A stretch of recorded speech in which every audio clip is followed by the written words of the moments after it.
नमस्कार दोस्तों, कैसे हैं आप सब लोग। उम्मीद है आप सब अच्छे होंगे और अपनी तैयारी को बड़े बेहतरीन ढंग से कर रहे होंगे। आज हम आपके सामने लेकर आए हैं कुछ इंपॉर्टेंट क्वेश्चन हो जाते हैं अर्थव्यवस्था से संबंधित, और इसमें हम आपको काफ़ी क्वेश्चन जो हैं कराने वाले हैं।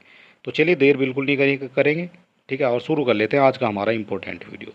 ठीक है, और ये हो जाता है अर्थव्यवस्था से संबंधित।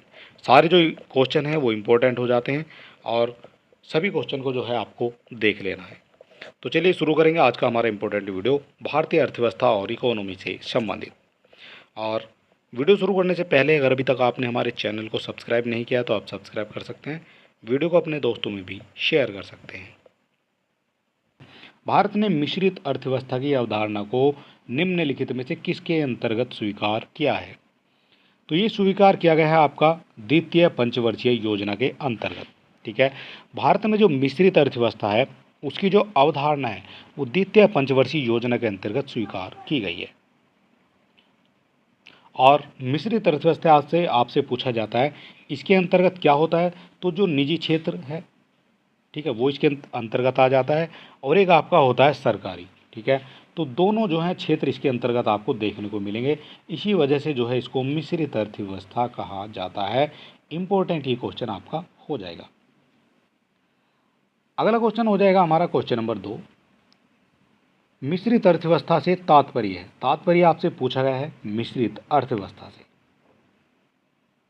मिश्रित अर्थव्यवस्था से जो तात्पर्य हो जाएगा ये हो जाता है सार्वजनिक और निजी क्षेत्र का जो है सह अस्तित्व हो जाता है। ठीक है, दोनों को जो मिलाकर जो इनका सह अस्तित्व है उसको मिलाकर ये बन जाएगा आपका मिश्रित अर्थव्यवस्था।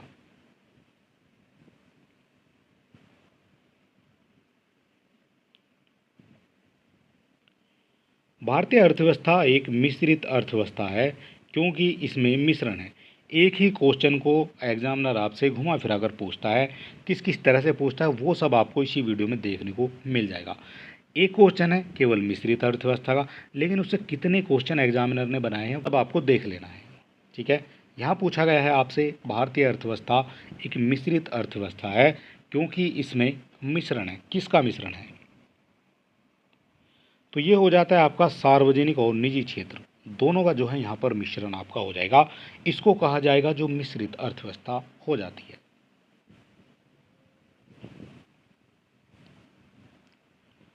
अगला क्वेश्चन है निम्नलिखित में कौन सा भारतीय अर्थव्यवस्था का प्रमुख लक्षण है।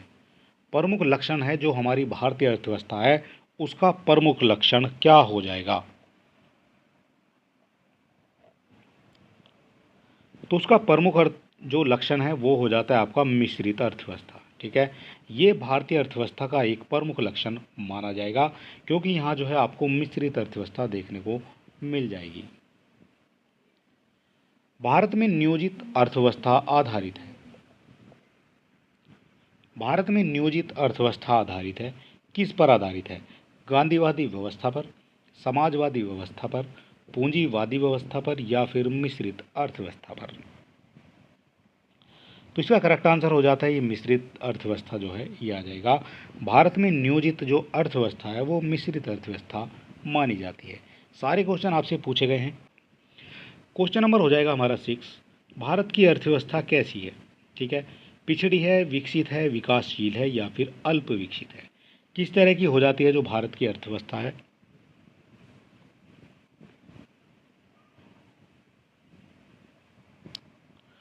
तो भारत की जो अर्थव्यवस्था ये हो जाती है आपकी विकासशील। विकसित की बात करेंगे तो ये हो जाती है आपकी अमेरिका की। ठीक है, अमेरिका की जो अर्थव्यवस्था वो विकसित हो जाती है, और विकासशील हो जाती है जो पूर्ण रूप से विकसित अभी नहीं हुई है, वो जो है विकास की ओर अग्रसर है। ठीक है, उसको कहा जाएगा विकासशील। विकास का भारतीय मॉडल किसके हितों की सुरक्षा करता है। जो विकास का हो जाएगा भारतीय मॉडल ये किसके हितों की रक्षा करेगा,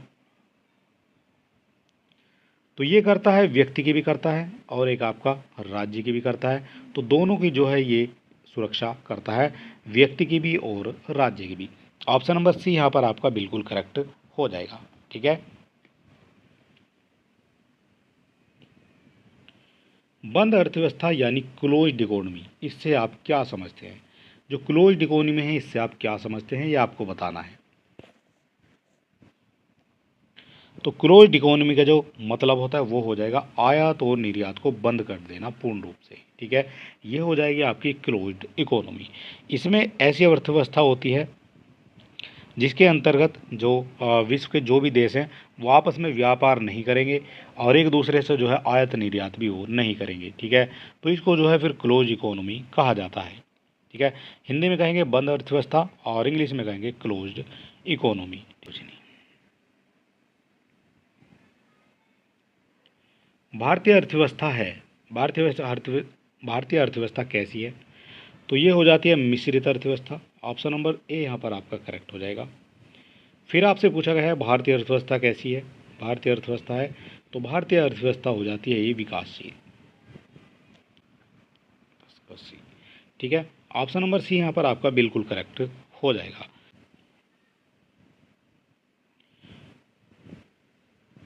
भारतीय अर्थव्यवस्था की विशेषता है, भारतीय अर्थव्यवस्था की विशेषता क्या हो जाएंगी? यहाँ आपको जो है सही उत्तर का जो है चयन आपको करना है और कूट के माध्यम से बताना कौन कौन से इनमें से करेक्ट हो जाते हैं।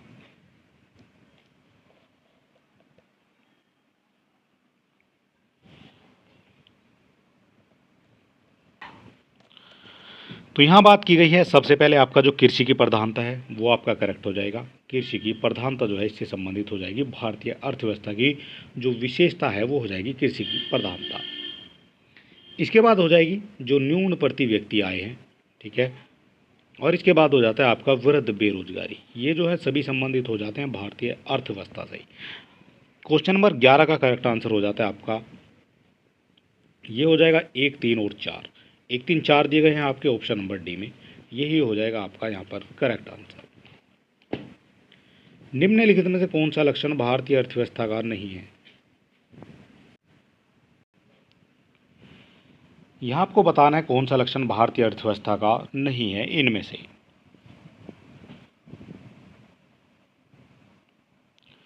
तो धन की जो न्यून कार्य क्षमता ये तो लक्षण हो जाता है भारतीय अर्थव्यवस्था का। प्रति व्यक्ति कमाई ये भी लक्षण हो जाता है। पूंजी निर्माण की न्यूनतम जो दर है वो भी हो जाता है। और प्राकृतिक संसाधनों की कमी जो है ये भारतीय अर्थव्यवस्था का लक्षण नहीं माना जाएगा। ऑप्शन नंबर डी आपका यहाँ पर बिल्कुल करेक्ट हो जाएगा। निम्नलिखित में से कौन सी विशेषताएं भारतीय अर्थव्यवस्था की विकासशील श्रेणी में दर्शाती है? कौन सी विशेषता हो जाएगी भारतीय अर्थव्यवस्था को विकासशील देशों की श्रेणी में दर्शाती है? सही उत्तर आपको चुनना है कौन सा हो जाता है।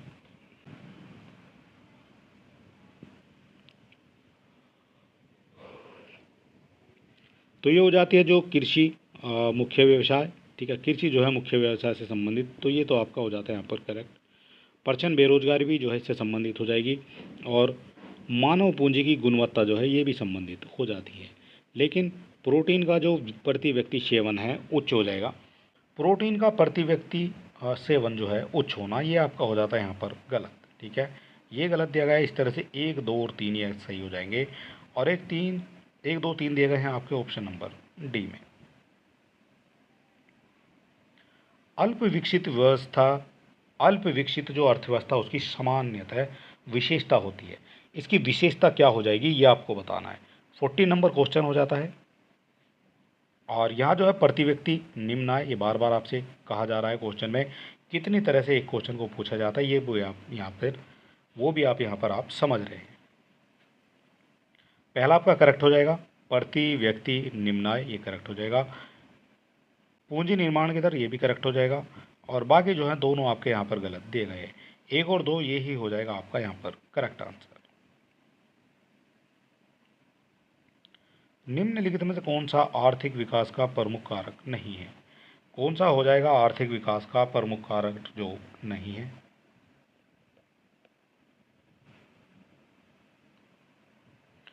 तो ये हो जाता तकनीक, वित्त एवं नौकरशाह। ये जो है एक आर्थिक विकास का कारक नहीं माना जाएगा। बाकी सभी जो है ये आर्थिक विकास के कारक मान लिए जाएंगे।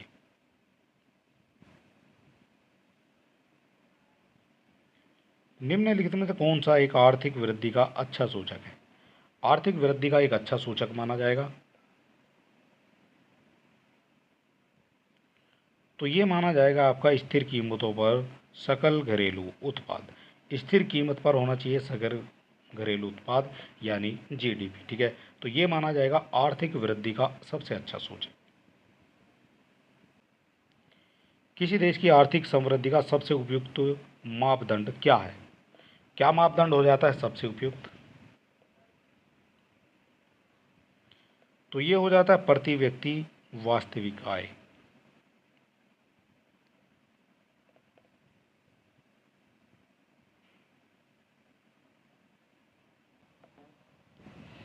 पीपीपी रेटिंग के आधार पर विश्व में भारतीय अर्थव्यवस्था का स्थान है। भारतीय अर्थव्यवस्था का कौन सा स्थान हो जाएगा पीपीपी रेटिंग के आधार पर? पीपीपी रेटिंग के आधार पर जो भारत का स्थान है इस समय 2023-24 में, वो हो जाता है आपका तीसरा स्थान। ठीक है, और तीसरा जो है इस ऑप्शन में कहीं भी नहीं दिया गया है, इसीलिए ये आपके सारे गलत हो जाएंगे। यहाँ पर आपको लिख लेना है थर्ड। ठीक है, थर्ड जो है ये संबंधित हो जाता है आपका पीपी रेटिंग के आधार पर।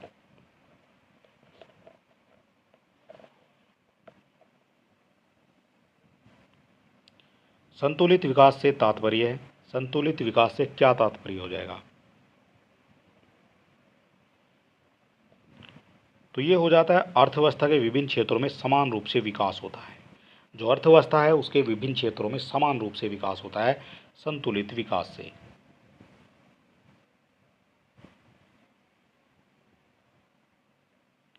सूची को सूची 2 से सुमेलित करना है और नीचे दिए कूट का चयन करके सही आंसर तक भी आपको पहुंचना है। सूची 1 हो जाती है, इधर आपकी सूची 2 दी गई है।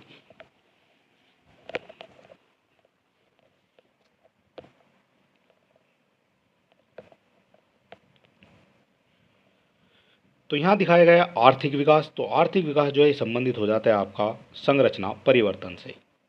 आर्थिक वृद्धि सकल घरेलू उत्पाद से संबंधित हो जाती है और संपोषित जो विकास है ये आपका पर्यावरण से संबंधित हो जाएगा।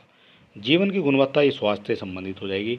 इस तरह से आपका ए का 4 हो जाएगा, बी का 1, सी का 2 और डी का हो जाता है हमारा 3। ठीक है, ये हो जाएगा करेक्ट आंसर। समावेशी समृद्धि के लिए आवश्यक है, क्या आवश्यक हो जाएगा समावेशी समृद्धि के लिए?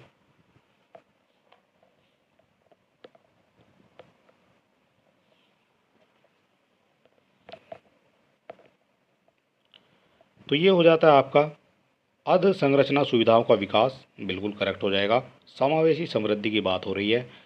कृषि का पुनरुद्धार ये भी हो जाएगा और एक शिक्षा एवं स्वास्थ्य जैसी सामाजिक सेवाओं की अधिकाधिक उपलब्धता। ठीक है, इस तरह से ऑप्शन नंबर डी जो है ये आपका यहाँ पर करेक्ट हो जाएगा।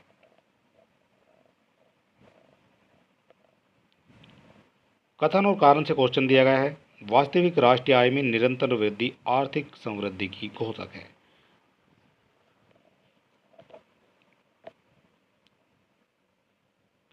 तो पहला तो आपका हो जाता है करेक्ट। कारण की बात करेंगे, आर्थिक आय की वृद्धि आवश्यक रूप से प्रति व्यक्ति आय को नहीं दर्शाती है। तो ये भी आपका हो जाता है यहाँ पर करेक्ट। दोनों आपके करेक्ट दिए गए हैं और दोनों करेक्ट किस में दिए गए हैं?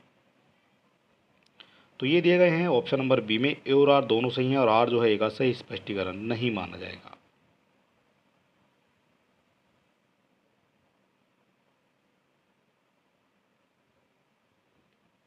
निम्न में से किस एक से समावेशी विकास को बढ़ाने की आशा नहीं की जाती है?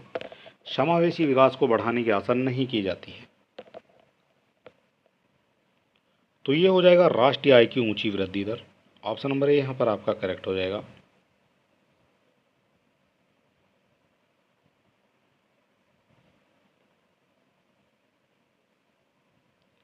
निम्नलिखित वक्तव्य पर विचार कीजिए और नीचे दिए गए कूट से सही उत्तर का भी आपको चयन करना है। कथन ए की बात करेंगे, ये हो जाता है आर्थिक विकास के लिए बहुआयामी उपागम के लिए आवश्यकता होती है। तो पहला जो है ये आपका यहाँ पर हो जाता है सही। ठीक है, पहला पॉइंट जो है ये सही हो जाएगा। बात करेंगे दूसरे पॉइंट के बारे में। आर जो है वर्तमान भारत सरकार द्वारा मुख्यतः सूक्ष्म आर्थिक विषयों पर ध्यान केंद्रित कर रही है। तो इसका जो है ये सही हो जाएगा और बी आपका यहाँ पर गलत हो जाएगा। ठीक है, option number C is the correct answer.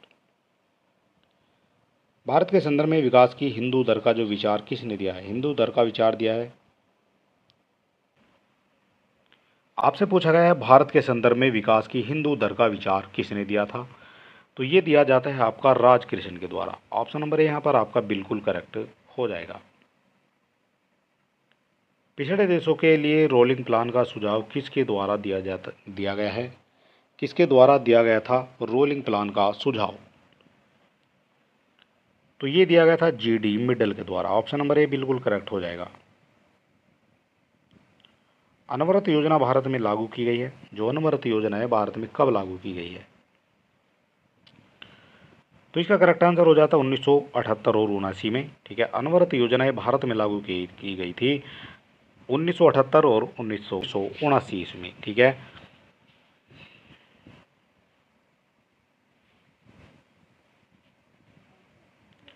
नियोजन पूर्वाक्षेपित समझा गया, नियोजित पूर्वाक्षेपित समझा गया है। तो ये हो जाता है संतुलित सामाजिक आर्थिक विकास के लिए, विकास के लाभ स्वयं रूप में विस्तृत करने के लिए, ये भी करेक्ट हो जाएगा। आर्थिक संचालन विषमताओं को दूर करने के लिए, ध्यान केंद्रित करने के लिए, ये भी करेक्ट हो जाएगा। और फोर्थ हो जाता है उपलब्ध संसाधनों के उपयोग को अधिकतम बनाने के लिए नीचे दिए कोट में से सही उत्तर का चयन करना है। ठीक है, ये हो जाते हैं सभी चारों, और सभी चारों दिए गए हैं ऑप्शन नंबर डी में। और ये हो जाता है इसका जो दिया गया है भारत में जो आर्थिक नियोजन के प्रमुख लक्ष्य हैं। भारत में आर्थिक नियोजन के जो प्रमुख लक्ष्य हैं वो कौन कौन से हो जाते हैं? आर्थिक विकास को बढ़ाना, ठीक है, ये इंपॉर्टेंट हो जाता है। सामाजिक न्याय, पूर्ण रोजगार की प्राप्ति, गरीबी निवारण, अवसरों का सृजन, आत्मनिर्भरता से परे, पूंजी निवेश एवं पूंजी को बढ़ावा देना, और आय वितरण एवं क्षेत्रीय विषमताओं को दूर करना। आधुनिकीकरण जिसे छठी योजना में लागू किया गया था। और एक हो जाता है आपका मानव संसाधन विकास। ठीक है, इंपॉर्टेंट हो जाते हैं यहाँ से। आर्थिक योजना किससे सम्मिलित है? जो आर्थिक योजना है वो किससे सम्मिलित हो जाएगी? समवर्ती सूची में। ऑप्शन नंबर सी यहाँ पर आपका करेक्ट हो जा रहा है। ठीक है, आर्थिक योजना किस में सम्मिलित है? तो ये सम्मिलित हो जाती है समवर्ती सूची में।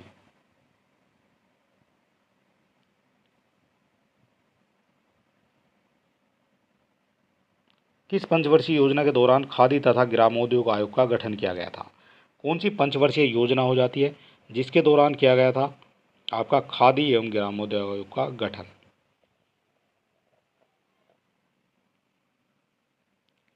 तो इसका करेक्ट आंसर हो जाता है आपका ऑप्शन नंबर बी, यानी द्वितीय पंचवर्षीय की योजना के अंतर्गत।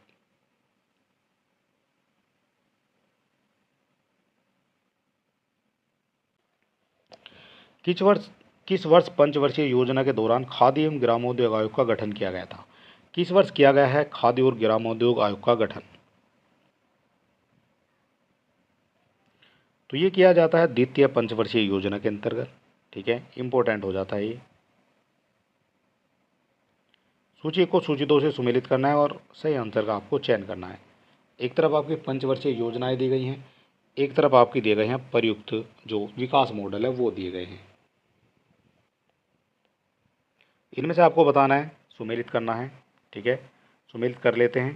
पहले पंचवर्षीय योजना है और दूसरे में आ जाएगी आपकी प्रयुक्त विकास मॉडल। तो प्रथम की बात करेंगे, जो प्रथम पंचवर्षीय योजना है उससे कौन सा संबंधित हो जाता है? तो जो हेराल्ड डोमर है ये आपका प्रथम पंचवर्षीय योजना से संबंधित हो जाएगा। इसके बाद द्वितीय आ जाता है, तो द्वितीय पे आपका आ जाता है जो महालोविस है, ये आपके द्वितीय पर आ जाते हैं। चतुर्थ पंचवर्षीय योजना की बात करेंगे, ये संबंधित हो जाती है आपकी अशोक रुद्र मॉडल से। इस तरह से ए का 2 हो जाएगा और बी का हो जाता है हमारा 4। बी का 4 केवल एक ही ऑप्शन में दिया गया है, ऑप्शन नंबर बी में।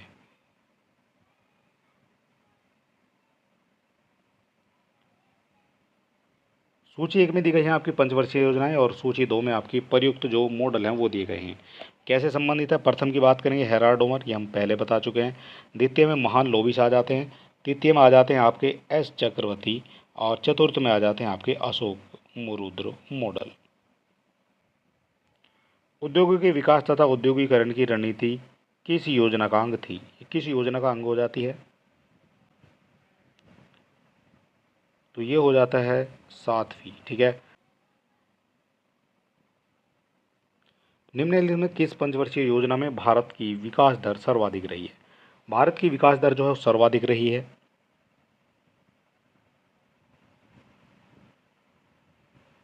तो ये रही है 11वीं पंचवर्षीय योजना के दौरान। ठीक है, किस पंचवर्षीय योजना का उद्देश्य गरीब गरीबी हटाओ रखा गया है? गरीबी हटाओ किसका रखा गया है?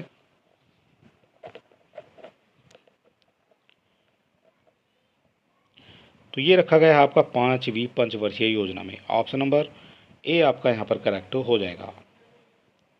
गरीबी उन्मूलन का नारा किस पंचवर्षीय योजना के अंतर्गत दिया गया था?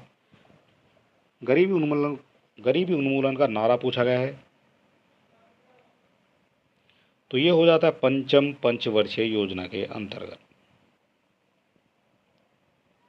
समन्वित ग्रामीण विकास कार्यक्रम पूरे देश में निम्नलिखित किस योजना से फैला है? तो ये हो जाता है 6ठी पंचवर्षीय योजना से संबंधित।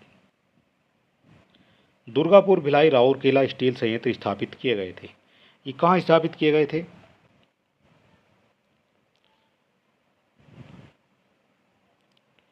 तो ये हो जाते हैं द्वितीय पंचवर्षीय योजना के अंतर्गत, ये जो है सभी स्थापित किए गए थे। भारत में अनवरत योजना के किस वर्ष में कार्यशील थी? जो भारत में अनवरत योजना किस वर्ष में कार्यशील थी? तो ये हो जाता है आपका 1978 से 79। ठीक है, इम्पोर्टेंट हो जाता है यहाँ से ही। भारत में योजना के आरंभ में किसी भी पंचवर्षीय योजना में अनाच्छादित कुल वर्षों की संख्या कितनी है? अनाच्छादित आपसे पूछी गई है। भारत में योजना के आरंभ में किसी भी पंचवर्षीय योजना में अनाच्छादित कुल वर्षों की संख्या, तो ये हो जाता है आपका ऑप्शन नंबर 7 जो है ये आपका यहाँ पर करेक्ट हो जाएगा। किस पंचवर्षीय योजना में कृषि ने ऋणात्मक प्रदर्शन कर दिए थे? कृषि के ऋणात्मक विकास प्रदर्शित किए थे,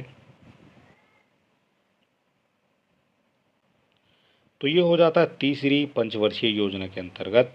ठीक है, तीसरी पंचवर्षीय योजना के जो योजना में कृषि ने ऋणात्मक विकास प्रदर्शित किया था।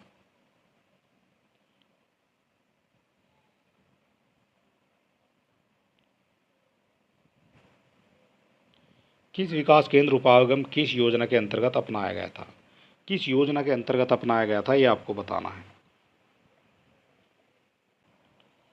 तो ये हो जाता है चतुर्थ पंचवर्षीय योजना के अंतर्गत। ठीक है, इसको अपनाया गया था।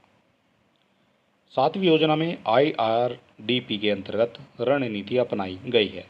रणनीति अपनाई गई है 7वीं योजना में IRDP के अंतर्गत। तो ये हो जाती है संपूर्ण परिवार का जो अंगीकरण है। ठीक है, ये हो जाता है आपका करेक्ट।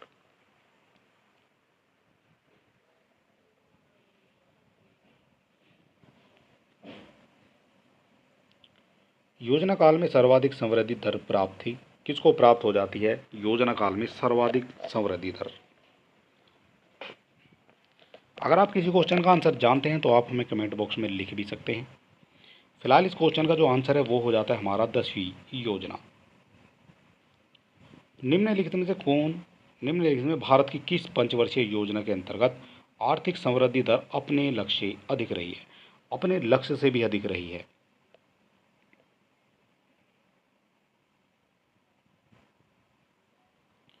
तो ये हो जाती है आपकी 8वीं जो आपकी पंचवर्षीय योजना है, इसके अंतर्गत आर्थिक समृद्धि दर अपने लक्ष्य से अधिक रही है।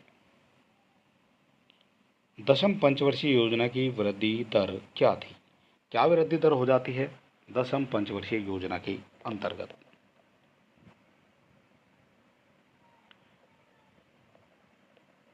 तो ये हो जाता है 8.5%। इसका करेक्ट आंसर ये हो जाएगा। आपसे पूछा गया 10वीं पंचवर्षीय योजना की वृद्धि दर का लक्ष्य, तो 8.0% ये हो जाएगा। कि द्वितीय पंचवर्षीय योजना में निवेश का स्वरूप निर्धारित किया है, किसने निर्धारित किया है? तो ये हो जाते हैं प्रोफेसर महालनोबिस। राष्ट्रीय हॉर्टिकल्चर मिशन किस पंचवर्षीय योजना के अंतर्गत आरंभ किया गया है?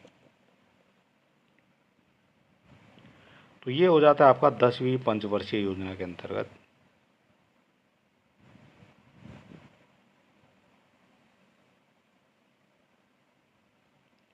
निम्न में से किस क्षेत्र को 10वीं योजना परिव्यय में सर्वाधिक प्रतिशत आवंटित किया गया है?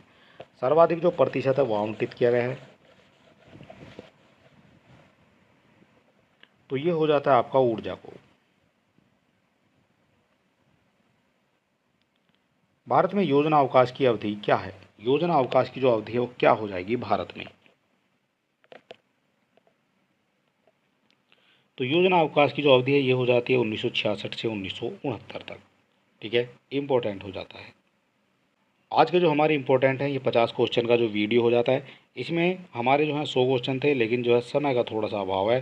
तो चलिए मिलते हैं नेक्स्ट वीडियो में, और तब तक के लिए नमस्कार, जय हिंद।